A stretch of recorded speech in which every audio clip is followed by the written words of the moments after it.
Voilà, ce matin encore, nous sommes dans la joie de nous retrouver. Nous bénissons Dieu pour vos vies. Nous bénissons Dieu pour la semaine qu'il a guidée. Il était avec chacun de nous. Et si nous sommes ce matin, c'est grâce à lui. Que son nom soit béni. Vous avez, c'est un avant-goût des annonces, la salutation, les salutations du pasteur Yeo. Il est dans une autre localité ce matin pour visiter le peuple de Dieu. Alléluia. Voilà. Et sans plus tarder, nous allons passer à l'écoute de la parole de Dieu. Nous allons prendre l'évangile de Marc, le chapitre 2. Nous allons lire les 12 premiers versets. Notre bien-aimé Arécy doit nous conduire dans la lecture. Marc 2.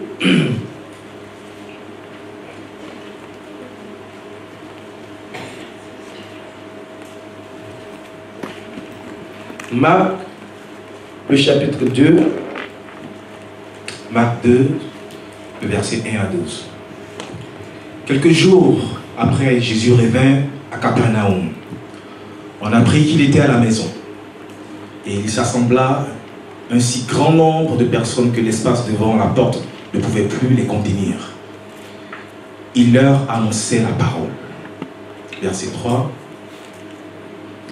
Des gens vinrent à lui, amenant un paralytique porté par quatre hommes. Comme ils ne pouvaient pas l'aborder à cause de la foule, ils découvrirent le toit de la maison où il était et ils descendirent par cette ouverture le lit sur lequel le paralytique était couché. Verset 5. Jésus, voyant leur foi, dit au paralytique: mon enfant, tes péchés sont pardonnés. Il y avait là quelques scribes qui étaient assis et qui se disaient au-dedans d'eux. Verset 7. Comment cet homme parlait-il ainsi? Il blasphème. Qui peut pardonner les péchés si ce n'est Dieu seul? Jésus, ayant aussitôt connu par son esprit ce qu'il pensait au-dedans d'eux, leur dit: pourquoi avez-vous de telles pensées dans vos cœurs? Verset 9. Lequel est le plus aisé de dire au paralytique: tes péchés sont pardonnés, ou de dire: lève-toi, prends ton lit et marche? Verset 10. Or, afin que vous sachiez que le Fils de l'homme a sur la terre le pouvoir de pardonner les péchés.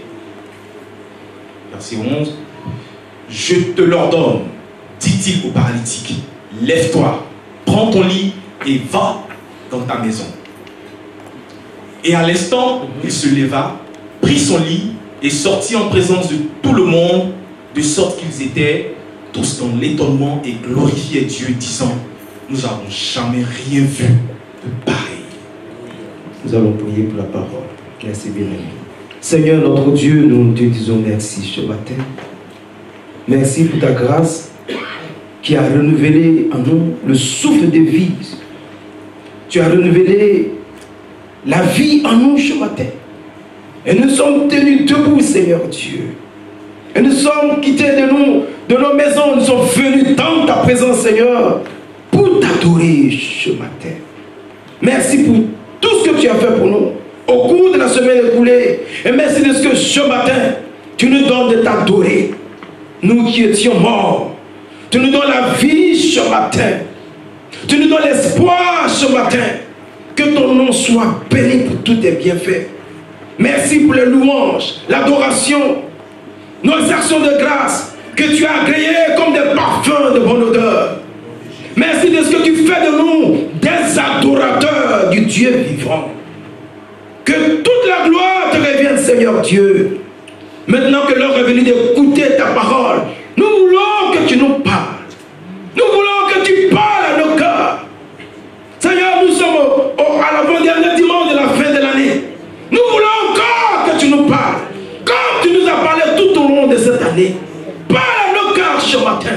Et que ta parole nous donne une orientation, Seigneur Dieu. Que ta parole réveille, Seigneur Dieu, notre conscience. Que ta parole réveille tout ce qui était mort en nous. Que ta parole nous donne la vie ce matin, Seigneur Dieu. Parle, Seigneur. Je me remets en tes mains, notre Dieu. Je ne suis qu'un homme. Dans la faiblesse de la chair, Saint-Esprit de Dieu, viens ce matin et utilise-moi et parle à ton peuple. Que toute la gloire te revienne. Que tout ce qui ne glorifie pas ton nom au milieu de nous soit condamné maintenant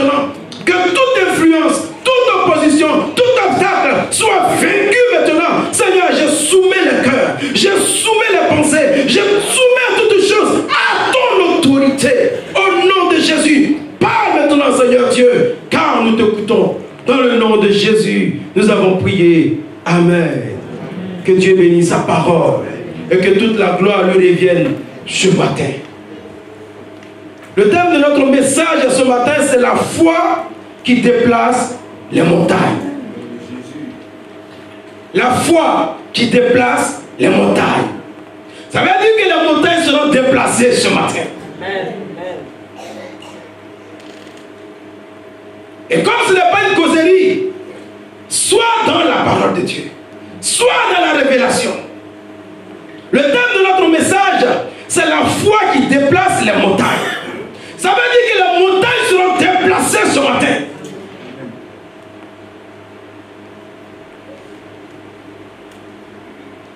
Est-ce que tu veux que tes montagnes soient déplacées ce matin? C'est de ça il s'agit. Les montagnes seront déplacées ce matin. Parce que le Seigneur va déposer dans notre main une clé. Alléluia. Quand tu as la clé, c'est alors que tu peux entrer dans la maison. Amen. Tant que tu n'as pas la clé, tu peux rester devant la maison, devant la porte, autant de jours que tu voudras. Mais Dieu nous donne ce matin au travers de sa parole la clé. Et cette clé nous permettra de déplacer les montagnes dans le nom de Jésus. Et je suis content à ta place pour ce que tes oreilles vont entendre. Alléluia. Moi je suis content. Donc toi aussi réjouis-toi. Parce que la délivrance commence par les oreilles. La bénédiction commence par les oreilles. Alléluia. Les miracles commencent par les oreilles. Ce que tu entends, c'est ce qui te programme. C'est ce qui t'impacte. C'est ce qui t'influence. Mais ce que nous allons entendre ce matin va déclencher en nous la foi qui déplace les montagnes. Et c'est là le thème de notre message. La foi qui déplace les montagnes. Les deux premiers versets disent: quelques jours après, Jésus revint à Capernaum. On a appris qu'il était à la maison. Et il s'assembla un si grand nombre de personnes que l'espace devant la porte ne pouvait plus les contenir. Il leur annonçait la parole. Jésus leur annonçait la parole.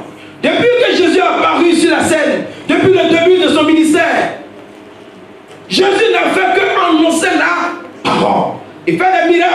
Les miracles viennent après. Mais dans un premier temps, le Seigneur annonce la parole. Et nous voyons ici que Jésus est en train d'annoncer la parole. Et nous aussi, c'est ce que nous faisons.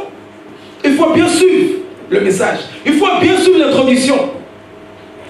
C'est ce que nous faisons. Lorsque nous nous retrouvons, la parole de Dieu est toujours au centre de notre attention. Dans la cellule, il y a la parole de Dieu. Dans les réunions entre nous, il y a toujours la parole de Dieu. Même à la maison, il y en a qui font des cultes de famille. Il y a toujours une exhortation. Toujours la parole. Lorsque nous nous retrouvons le soir, même quand il y a la prière, il y a aussi la parole de Dieu. Et nous nous retrouvons ce matin avec ce bon culte. Le moment est arrivé d'écouter la parole de Dieu. Comme Jésus aussi le faisait. La parole de Dieu est toujours au centre de tout ce que les enfants de Dieu font.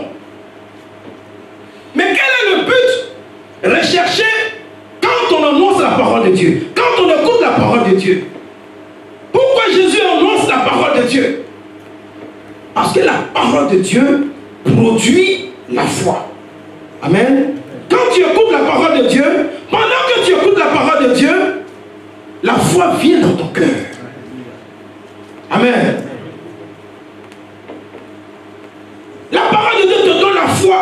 Ce qu'on appelle la foi, ça vient de la parole de Dieu. Voilà pourquoi la Bible dit dans Romains le chapitre 10, le verset 17, la foi vient de ce qu'on entend, et ce qu'on entend vient de la parole de Dieu. C'est la raison pour laquelle la parole est toujours au centre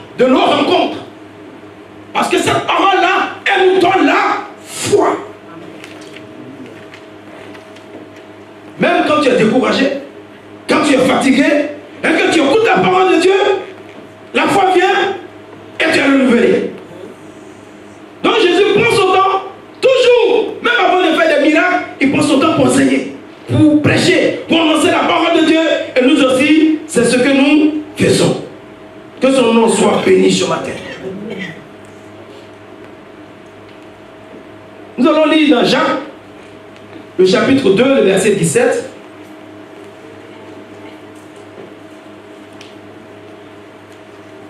Jacques 2, 17.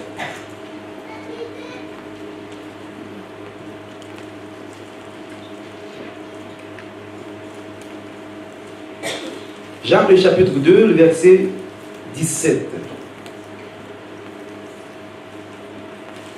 Et il est écrit, il en est ainsi de la foi, si elle n'a pas les œuvres, elle est morte en elle-même. La Bible nous dit ici que la foi sans les œuvres est une foi morte. Dans un premier temps, lorsque nous écoutons la parole de Dieu, la parole de Dieu produit en nous la foi. Amen. C'est ce que nous avons dit. Et cette foi-là, elle devient comme une arme dans la main du chrétien. David n'avait pas une arme en tant que telle, mais il avait la foi pour affronter Goliath. Les chrétiens ont la foi comme une arme. Et cette arme-là te permet de détruire les œuvres du diable et de déplacer la montagne. Quand tu as la foi, tu es comme un soldat armé. Amen. Ça, c'est déjà intéressant. Mais Jacques nous dit ici que la foi sans les œuvres est une foi morte. Ça veut dire que quand ta foi ne produit pas les œuvres, quand la foi n'a pas d'œuvre, tu es maintenant comme un soldat puissamment armé, mais l'arme que tu as ne fonctionne pas.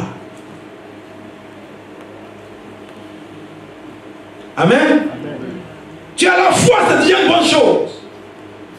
Mais Jacques nous dit, la foi que tu as, elle doit produire des œuvres. Car la foi sans les œuvres est une foi morte. Donc ce soldat qui était puissamment armé, nous voyons maintenant dans un deuxième temps que l'arme qu'il a, qui est la foi, cette arme-là ne fonctionne pas. Il a ça dans sa main, mais ça ne peut rien faire. Voilà pourquoi toujours Jacques 1, 22 dit, il ne faut pas se contenter seulement d'écouter la parole de Dieu. Il ne faut pas se borner seulement d'écouter la parole de Dieu qui va produire en toi la foi. Ne t'arrête pas là. Quand tu as eu la foi, il faut aller à une autre étape, que la foi que tu as puisse maintenant produire en toi des œuvres. Tu as la foi. Nous avons tous la foi ici ce matin. Parce que nous écoutons la parole de Dieu. Parce que nous avons accepté Jésus. Mais le problème commence à partir du moment où sont les œuvres de ta foi. Tu as la foi, il ne dit pas non. Tu es armé, le diable ne dit pas non. Nous savons tout ce que tu es armé. Mais cette arme que tu as, quelle est l'œuvre qu'elle produit? Où sont les œuvres de la foi? Si tu as la foi et que tu as peur, si tu as la foi et que l'ennemi te poursuit, si tu as la foi et que tu es toujours dans la défaite, où sont les œuvres de ta foi? On va arriver. Que le Seigneur nous aide ce matin. Merci Seigneur. Est-ce que tu as été une femme de foi? Est-ce que tu as été un homme de foi en cette année 2018? Et si tu as été un homme de foi, une femme de foi, est-ce que ta foi a produit des œuvres? Est-ce que tu as eu la victoire? Est-ce que tu peux témoigner les œuvres que la foi a produites dans ta vie?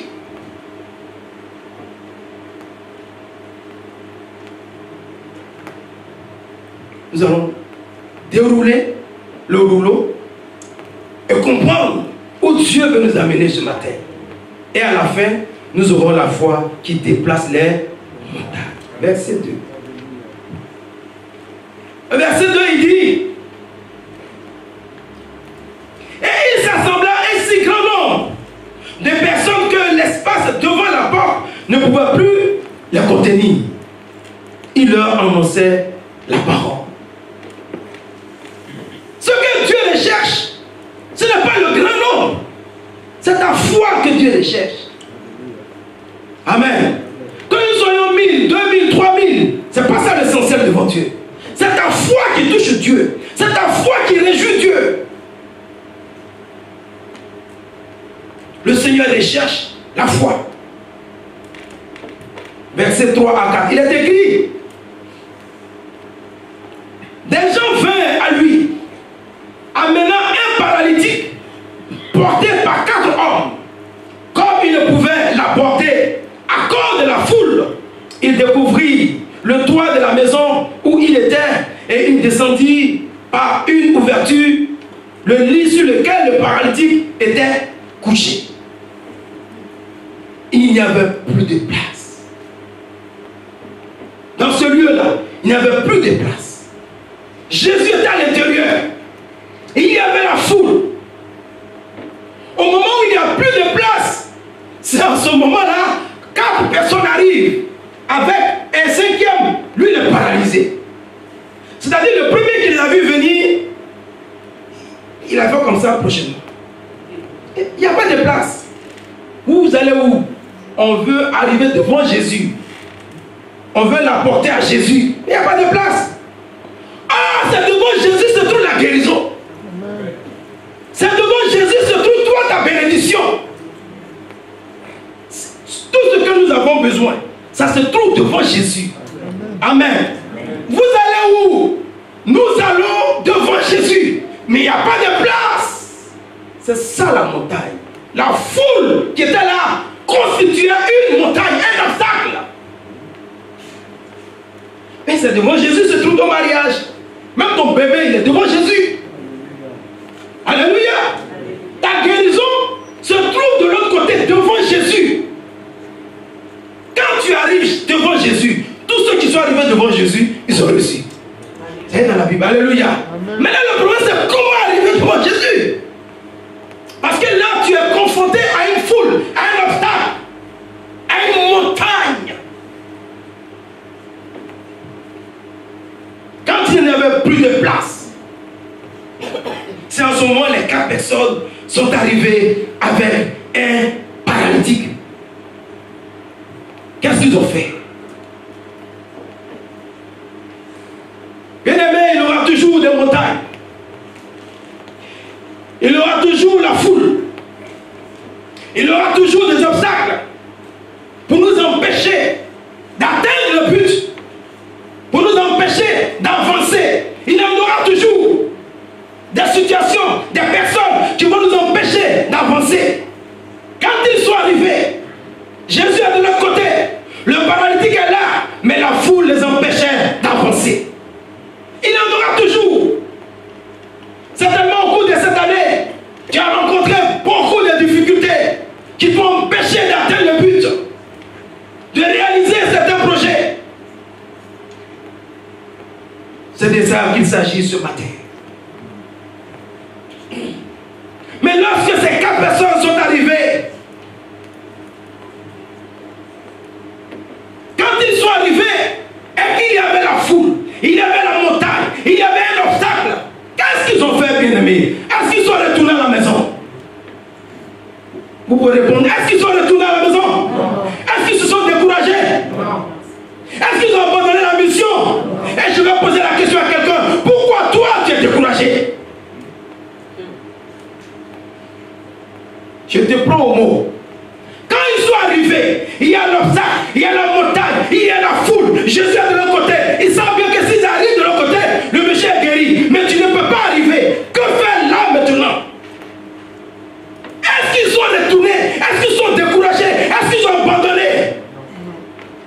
Mais pourquoi nous nous décourageons?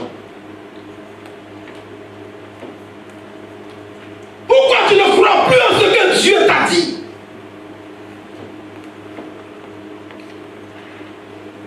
Il t'a donné une parole. Il est le Dieu qui me tient sa promesse. Il est le Dieu qui accomplit ce que sa bouche dit. Ta guérison se trouve devant Jésus. Et tu es confronté à un obstacle. Et le Seigneur te pose la question ce matin. Pourquoi tu veux retourner?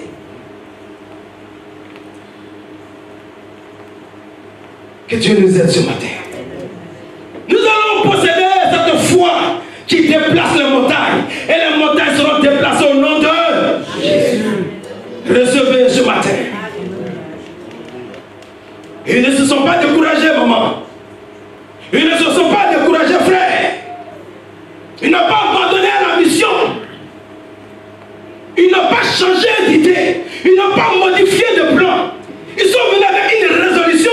Ils ont maintenu la pensée. Ils ont maintenu la résolution. Ils n'ont pas changé le système. Ils sont restés dans la foi.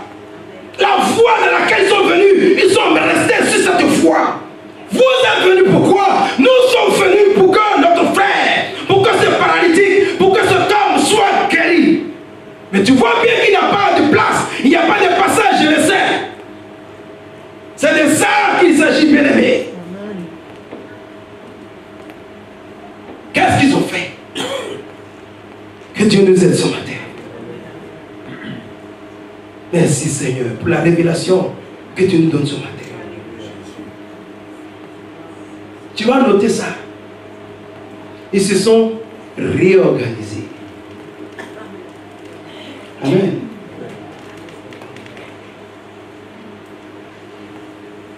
Ils se sont réorganisés.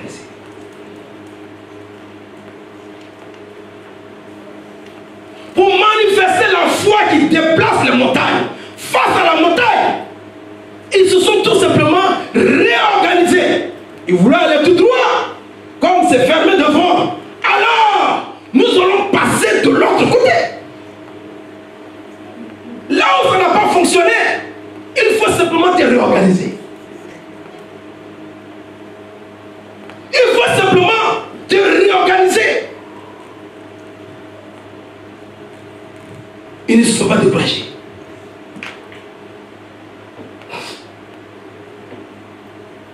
Voilà pourquoi dans la gibecière de David, quand David était face à Goliath, il avait son petit sac qu'on appelle la gibecière.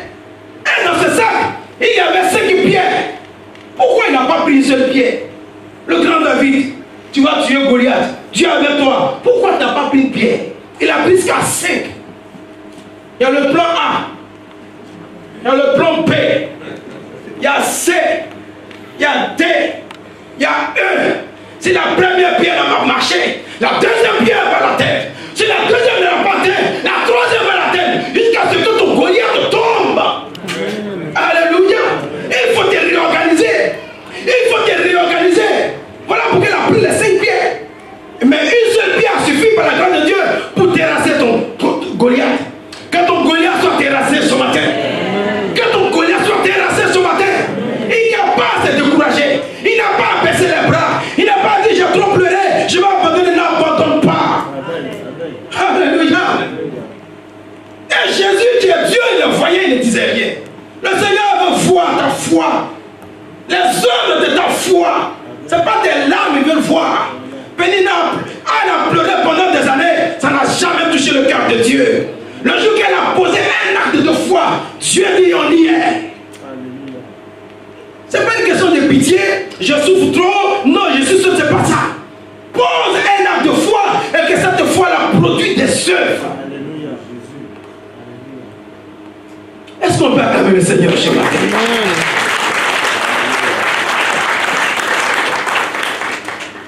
Alléluia. Ta montagne sera déplacée au nom de Jésus. Dieu est en train de te vêtir. Il est en train de t'habiller comme ça. Il est en train de te donner le casque, la force. Il est en train de te rendre plus grand que la montagne. Toi, tu es en train de te lever et la montagne est en train de descendre. Ils étaient là, ils ont réfléchi, qu'est-ce qu'on fait? On n'abandonne pas. Et elle qui dit, ben, moi je vais chercher une échelle, toi tu montes le premier, et puis on va découvrir la toiture, d'accord, qui passe en haut. Alléluia. L'essentiel c'est quoi? C'est d'arriver devant Jésus. Oui. Tant que on l'a pas dit, on ne laisse pas. On ne laisse pas. Que son nom soit béni. Merci Seigneur. Dans le même livre de Marc, le chapitre 10, le verset 46 à 52, vous allez voir Bartimée.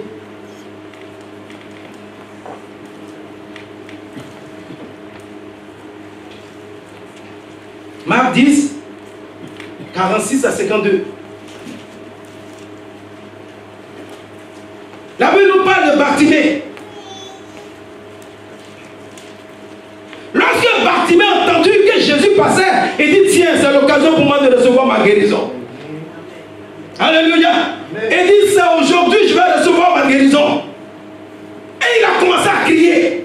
Il a commencé à appeler Jésus. Il a commencé à implorer le Seigneur. Mais qu'est-ce que la Bible nous dit? La Bible dit que les gens le reprenaient pour le faire taire. La foule le retenait pour le faire taire. On lui disait, est-ce que toi tu nous ressembles? Qu'est-ce que tu veux faire là? Laisse-nous passer. On parle de bonnes personnes. Toi tu connais qui ici? Regarde comment tu es habillé. Est-ce que tu t'es bien regardé? Regarde comment tu es chaussé. Regarde ton accoutrement. Et Bartimée crie. Et la Bible dit, il le reprenait. La foule le reprenait pour le faire taire. Pour le faire taire. Les gens vont toujours t'empêcher de crier.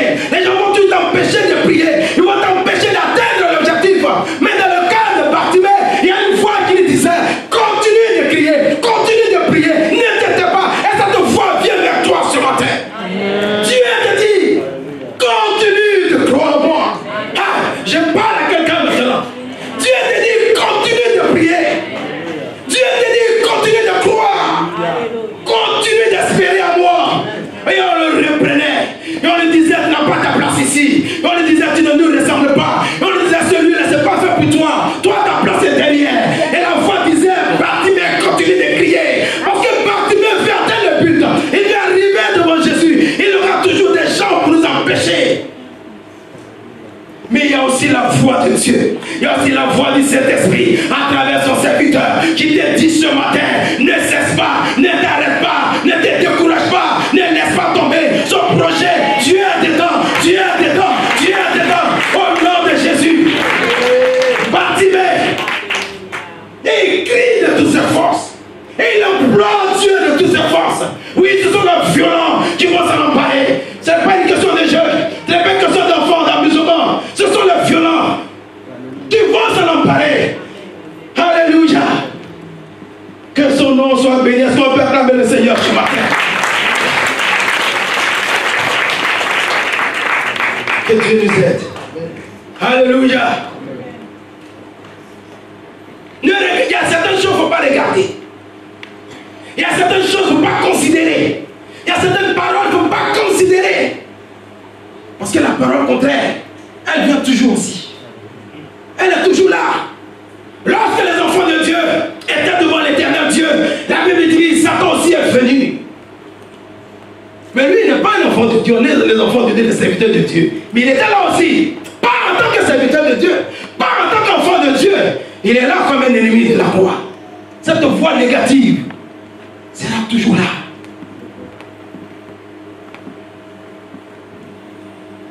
Que le nom de Dieu soit béni ce matin. Lorsque Bartimée est arrivé devant Jésus, Jésus lui a dit, ta foi t'a guéri. C'est simple. Si tu t'étais tué, c'était fini pour toi. Tu comprends? Il dit, ta foi, ce que tu as fait là, ça t'a sauvé. Non, c'est pas moi Dieu. C'est pas moi Jésus. Mais là que tu as posé là, tu peux lire. Bien aimé, projeter ça. Ta foi, Bartimée, toi ta foi. Toi ta foi t'a sauvé. Jésus lui dit, va. Ta foi, Bartimée, ta foi. Amen. Ta foi. Ta foi à toi. La persévérance de ta foi produit des œuvres. Et ce sont ces œuvres-là tu m'as touché maintenant, je t'ai trouvé déterminé. Je t'ai trouvé déterminé. Ta foi t'a sauvé. Si tu te taisais, pendant que la maladie lui disait tais-toi, pendant que la pauvreté lui disait tais-toi, Dieu lui dit dans son cœur, continue de prier. Pendant que le célibat lui dit tais-toi, pendant que la sérénité dit tais-toi, Dieu te dit continue, continue, continue, ne te tais pas. C'est ta foi, c'est ta persévérance qui va te sauver. La maladie le retient. Il est malade. Oui, soyons amis. Coupe avec la maladie ce matin. Que la maladie soit vaincue ce matin. Que la pauvreté soit vaincue ce matin. Que la misère soit vaincue ce matin. Que ces vêtements-là quittent ta vie au nom de Jésus. Que tu sois revêtu d'un vêtement nouveau, d'un vêtement d'honneur. Et que 2019 soit ton année. Que 2019 soit ton année. Que 2019 soit ton année. Est-ce qu'on peut acclamer le Seigneur? Parce que 2019 sera ton année au nom de Jésus. Martin dit c'est fini. C'est fini. Obstacle, montagne ou pas, moi je vais arriver devant Jésus. C'est sur mon corps que vous allez passer. Je vais demeurer toujours dans la maison de l'Éternel. Je vais toujours prier, toujours avoir foi en lui. Alléluia. Amen. Oui, il faut appeler le passé, tu vas lui demander et il te dira, c'est le sacrifice qui produit les œuvres. Quand vous voyez les hommes de Dieu, l'homme de Dieu disait où l'homme de Dieu est passé, disait qu'il a rencontré la mort, disait qu'il est passé dans la vallée de la mort et Dieu l'a secouru. Ce n'est pas une question de jeu. Quand tu n'as pas encore compris, tu es dans le parvis et tu fais les choses. Mais quand tu comprendras, personne ne te dira tais-toi et tu vas t'aider. Que tu sois revêtu de ce vêtement ce matin. Au nom de Jésus.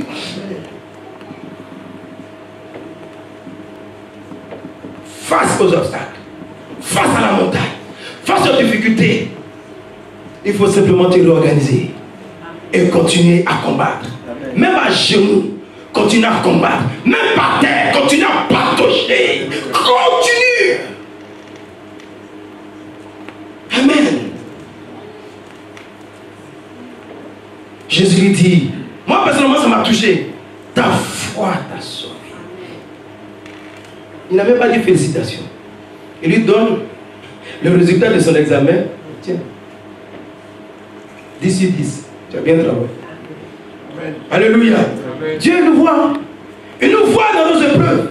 Il nous voit dans nos difficultés. C'est pas ça qui touche Dieu. La dernière fois, je vous ai dit, Dieu il a vu son peuple pendant 430 ans dans la souffrance.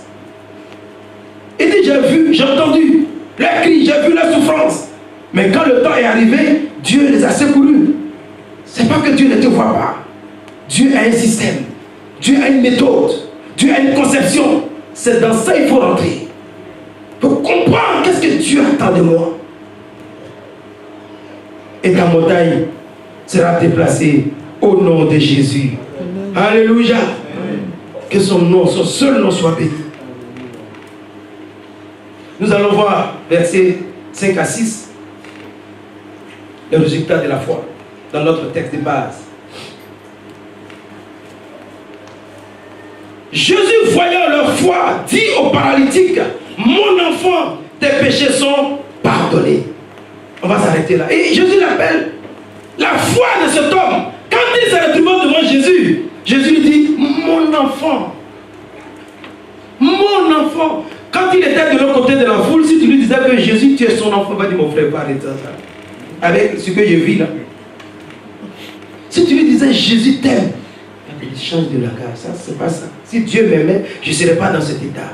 Mais lorsque la foi s'est manifestée et qu'il s'est retrouvé devant Jésus, c'est là que tu vas comprendre le degré d'amour que Dieu a pour toi. Alléluia. La foi va déclencher la compréhension de cet amour. Et il saura que lui, il était un enfant de Dieu. Il dit, mon enfant.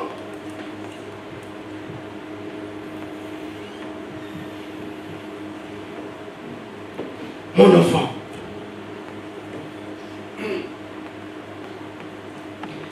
Jésus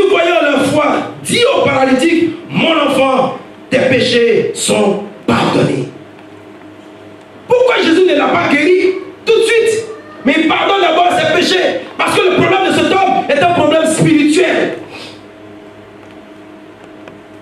Face au problème spirituel, si tu manifestes la foi, le Seigneur va briser les liens.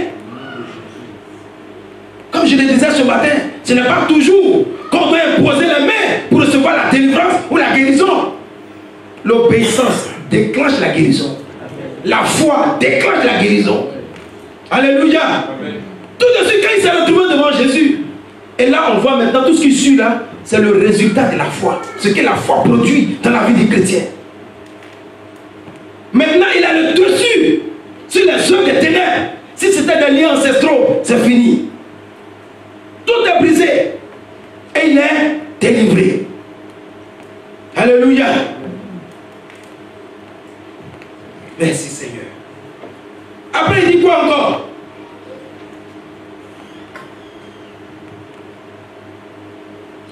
Verset 6.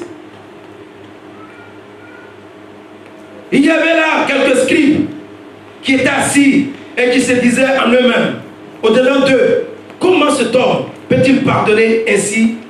Il blasphème. Qui peut pardonner les péchés si ce n'est Dieu seul?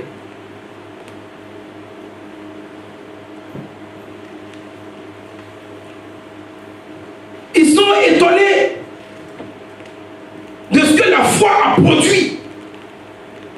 Face au résultat de la foi, les hommes religieux de ce temps-là, ils sont étonnés.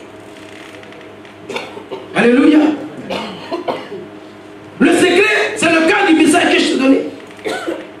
Il faut te réorganiser. Face à l'obstacle, face aux montagnes, il faut te réorganiser. Alléluia. Et tu prends l'exemple de Bartimée. Et tu viendras témoigner ici. Pour finir, bien aimé,